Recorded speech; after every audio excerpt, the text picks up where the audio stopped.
welcome. Today I will show you how to repair the earphone speaker flex cable in iPhone 7 Plus. This is a common issue when you replace the screen, and sometimes the ear speaker not work after that.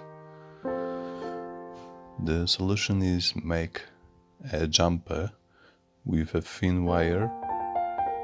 You have to solder that I show in this video.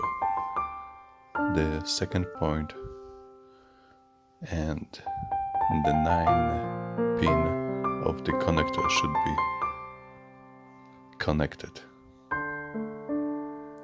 If you have any question, please write below in comments. Don't forget to subscribe our channel.